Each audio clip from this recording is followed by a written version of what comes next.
Hello everyone. Today we will discuss the next topics of the chapter Reproduction in Living Organism. And the topics we are going to discuss is reproduction in human beings. We have already learned about puberty in earlier classes in earlier chapter.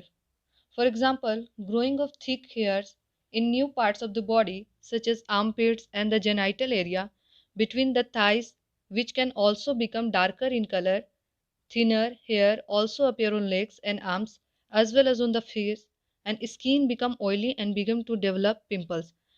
तो हम ये discuss करते हैं कि हमने पहले ये chapters पढ़े हैं जिस प्यूबर्टी के बारे में। प्यूबर्टी एक हमारे एडोलेसेंस का एक ऐसा स्टेज होता है जिसमें हमारे बॉडीज़ में बहुत सारे चेंजेस होते हैं, और इसमें से कुछ कुछ चेंजेस जो होते हैं वो गर्ल्स और बॉयज़ में डिफरेंस होते हैं। Like in girls, breast size begins to increase with darkening of the skin of the nipples at the tips of the breast.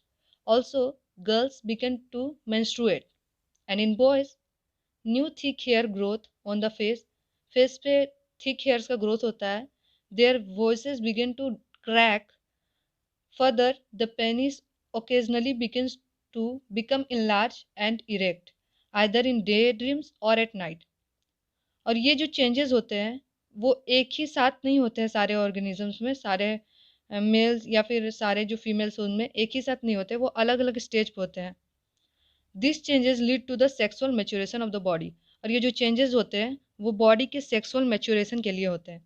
तो हमारे मन में एक क्वेश्चन अराइज होता है that why does body show sexual maturation at this stage. तो इसके पीछे का रीज़न ये है that we have talked about the need of specialised cell types in multicellular bodies to carry out specialised function. So the creation of germ cells to participate in sexual reproduction is another specialized function. इसलिए हम कह सकते हैं कि हमें जितने भी multi cellular higher organisms होते हैं उनमें स्पेशलाइज सेल्स की ज़रूरत होती है अलग अलग फंक्शंस करने के लिए। इसलिए हम कह सकते हैं कि जो जर्म सेल्स का प्रोडक्शन होता है, जर्म सेल्स मीन्स जो फीमेल गैमेट्स और मेल गैमेट्स के प्रोडक्शन होते हैं वो सेक्सुअल रिप्रोडक्शन में, वो एक अनदर स्पेशलाइज्ड फंक्शन है।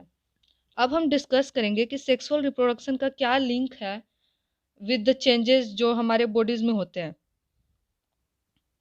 तो ये चेंजेस में इंक्लूड होते हैं जैसे कि before knowing this we have to always remember that germ cells और gametes form from two individuals have to join together.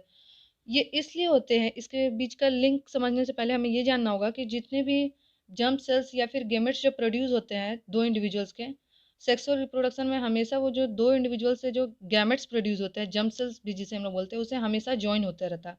और वो जो जॉइनिंग होता है उसे फ्यूज़न कहते हैं। तो वो जो फ्यूज़न होता है ऑर्गेनिजम्स का, दो डिफरेंट इंडिविजुअल्स के जर्म सेल्स यानी कि फीमेल गैमेट्स और मेल गैमेट्स का जो फ्यूज़न होता है, या तो किसी ऑर्गेनिजम्स के बॉडी के अंदर हो सकता है या फिर वो बाहर ही हो सकता है एक्सटर्नली। जब एक्सटर्नली ट्रांसफ़र होता है मेल और फीमेल गैमेट्स का, जैसे कि उसका एग्जांपल है फ्लावरिंग प्लांट्स। फ्लावरिंग प्लांट्स में जो एंथर होते हैं वो एक्सटर्नली किसी मीडियम के द्वारा ट्रांसमिट होता है, जैसे कि विंड्स हो गया या फिर इंसेक्ट्स हो गया, while it is transmitted internally in human beings और इन some animals or in many animals we can say. And at in last paragraph we see that so how do all the changes that we have talked about link to the reproductive process. तो इसे हमने discuss कर लिया है कि हमारे जो individuals में जितने भी गैमेट्स प्रोड्यूस होते हैं उनको एक बार फ्यूज़न में फ्यूज़ होना पड़ता है। तो वो फ्यूज़न के लिए इंटरनली या फ्यूज़ होते हैं या फिर एक्सटर्नली फ्यूज़ होते हैं, इसलिए हमारे बॉडीज़ में चेंजेस की ज़रूरत पड़ते हैं।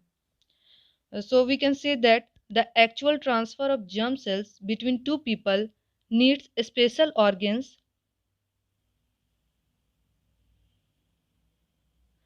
We can say that it needs special organ like needs special organs for the sexual act, such as the penis when it is capable of becoming erect. In mammals such as humans, the baby is carried in the womb. Female में क्या होता है कि जो babies होते हैं वोम में होते हैं, और उन्हें क्या होता है कि जन्म लेने के बाद ब्रेस्ट फेड का ज़रूरत पड़ता है। इसलिए फीमेल्स का सेक्सुअल मैच्योरेशन में क्या होता है कि उनके ब्रेस्ट जो होते हैं डेवलप होते हैं। तो इसका लिंक है कि ब्रेस्ट डेवलप होते हैं और इसके कारण जो रिप्रोडक्शन में जो बेबी प्रोड्यूस होता है, जो भी उसे फूड के लिए, न्यूट्रिशन के लिए वो ज़रूरत होता है। तो इससे हम समझ सकते हैं कि इसका लिंक है सेक्सुअल रिप्रोडक्शन और सेक्सुअल मैच्योरेशन जो होते हैं उसका। And the female reproductive organs breast will need to mature accommodate this possibilities. तो हमारा ये टॉपिक यहीं ख़त्म होता है। अब हम नेक्स्ट टॉपिक की ओर चलेंगे जिसका नाम है male reproductive system. Male reproductive system में हम ये पढ़ेंगे, जैसे कि यहाँ से हम रीडिंग करना स्टार्ट करते हैं कि मेल रिप्रोडक्टिव सिस्टम है क्या। ये मेल रिप्रोडक्टिव सिस्टम का स्ट्रक्चर है। इसमें अलग अलग पार्ट्स दिए हुए हैं, जैसे कि ये पेनिस है, ये यूरेथ्रा है, यूरेथ्रा जिधर से ये डक्ट है, डक्ट लाइक स्ट्रक्चर जिधर से यूरिन निकलता है, और ये प्रोस्टेट ग्लैंड है, ये ब्लैडर जिसमें यूरिन वगैरह और सेमेन वगैरह सारे अक्यूमुलेट होते हैं। सॉरी, सेमेन नहीं, सिर्फ यूरिन अक्यूमुलेट होता है यहाँ। और फिर ये जो है यूरेटर है, जो किडनी से कनेक्टेड होता है, और किडनी से जो भी एक्सक्रीटरी यूरिन वगैरह है वो इससे कलेक्ट होके आते हैं और यहाँ जाके अक्यूमुलेट हो जाते हैं ब्लैडर में। और एक है वास्ट डिफरेंस। वास्ट डिफरेंस जो होते हैं, वास्ट डिफरेंस का जो मेनली काम है वो है ट्रांसफर ऑफ द सेमेन। ये जो टेस्टिस है, ये ऑर्गन, यही मेन ऑर्गन होता है जिसमें मेल गैमेट यानी कि स्पर्म, मेल गैमेट को हम लोग स्पर्म बोलते हैं, स्पर्म जिसका फॉर्मेशन होता है। और ये जो वास्ट डिफरेंस है वो एक डक्ट है जो टेस्टिस से स्पर्म को कैरी करता है और इसको ट्रांसफ़र करने में मदद करता है। वास्ट डिफरेंस जो ट्रांसफ़र करने में मदद करता है यहाँ यूरेथ्रा में। और एक बात और जान लेना चाहिए हम लोगों को कि जो मेल है, मेल में जो स्पर्म के ट्रांसफ़र का और यूरिन के ट्रांसफ़र का जो पाथवे होता है वो दोनों एक जगह कनेक्टेड होते हैं। और ये यूरिन और सेमेन का जब पास होता है हमारे मेल के बॉडी से, जब एक्सक्रीट होता है वो सेम पाथवे से एग्जिट करते हैं, मतलब सेम पाथवे से वो एक्सक्रीट होते हैं। तो चलिए एक बार हम रीडिंग कर लेते हैं कि इसमें मेल रिप्रोडक्टिव सिस्टम को डिटेल में। The male reproductive system consist of portion which produce the germ sales.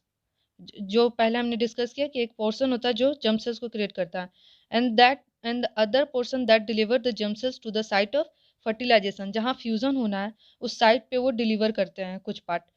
तो इसमें देखते हैं ये टेस्टिस जो है, ये टेस्टिस का पार्ट जो है, टेस्टिस ये प्रोड्यूस करता है मेल गेमेट्स को, और ये जो पेनिस है वो मेल गेमेट को ट्रांसफ़र करने में मदद करता है उस जगह पे, उस साइट पे जहाँ पर फ्यूज़न होना है, यानी कि फीमेल के वेजाइना में ट्रांसफ़र करने में मदद करता है।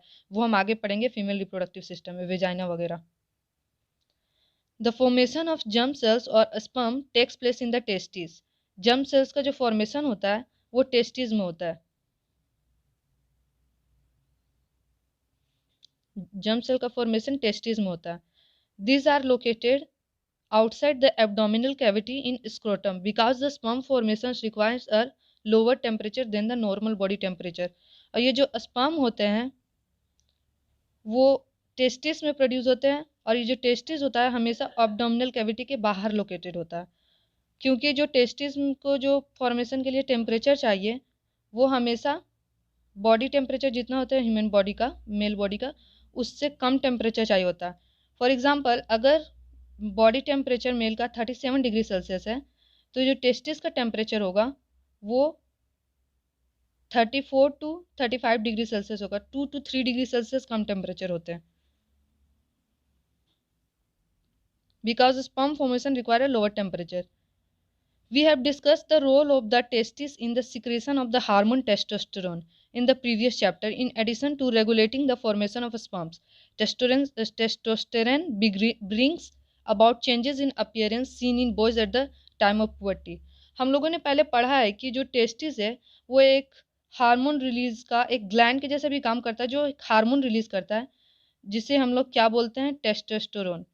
ये जो हार्मोन रिलीज होते हैं वो टेस्टोस्टेरोन होते हैं, और ये एक बहुत ही इंपॉर्टेंट हार्मोन है मेल बॉडी का, जो मेल के बॉडी को प्यूबर्टी के समय में सेक्सुअली मैच्योर होने में बहुत ही ज़्यादा हेल्प करता है।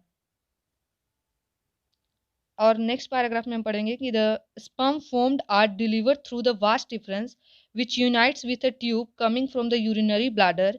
The urethra thus forms a common passage for both the sperm and urine, जिसे हमने पहले ही डिस्कस किया है कि जो स्पर्म्स जो डिलीवर्ड होते हैं टेस्टिस से थ्रू द वास्ट डिफरेंस, वो यूनाइट हो जाते हैं एक जगह पे आके।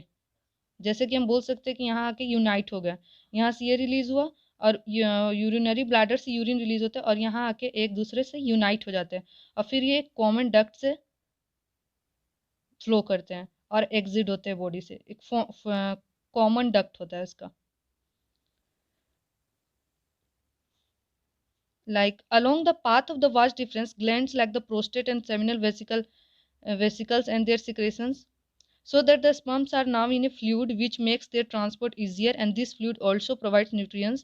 The sperms are tiny bodies that consist of mainly genetic material, a long tail that helps them to move towards the female germ cell. तो हम बोल सकते हैं कि जैसे ही जब ये रास्ते में जब जाते रहता है वो स्पर्म, तो रास्ते में जब डक्ट से ये जाते रहता है तो इसके बहुत सारे ग्लैंड्स मिलते हैं और ये ग्लैंड्स अलग अलग जूसी सिक्रेशन करते हैं। जो जब ये स्पर्म का सिक्रेशन, स्पर्म और ये जूसी सिक्रेशन एक साथ मिल जाते हैं तो उसे हम सेमेन कहते हैं, जो इसके इजी फ्लो में मदद करता है। और साथ ही साथ ये सेमेन जो है वो स्पर्म को न्यूट्रिशन प्रोवाइड करता है, स्पर्म को न्यूट्रिशन प्रोवाइड करता है ये। और ये जो स्पर्म है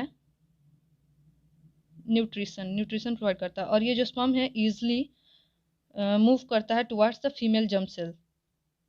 और ये स्पर्म का स्ट्रक्चर यहाँ डिस्कस किया गया है कि स्पर्म का स्ट्रक्चर जो होता है वो एक हेड लाइक स्ट्रक्चर होता है और टेल जैसा स्ट्रक्चर होता है। जो टेल जो होता है ये स्पर्म के मूवमेंट में मदद करता है। यहाँ एक न्यूक्लियस है, स्पर्म के मूवमेंट में मदद करता है, हेल्प करता है, जिसके कारण ये जो स्पर्म है जल्द आसानी से मूव करके फीमेल जर्म सेल्स यानी कि एग के पास पहुँच पाता है। That's the end of the topic. Thank you. Watch my videos and subscribe my channel.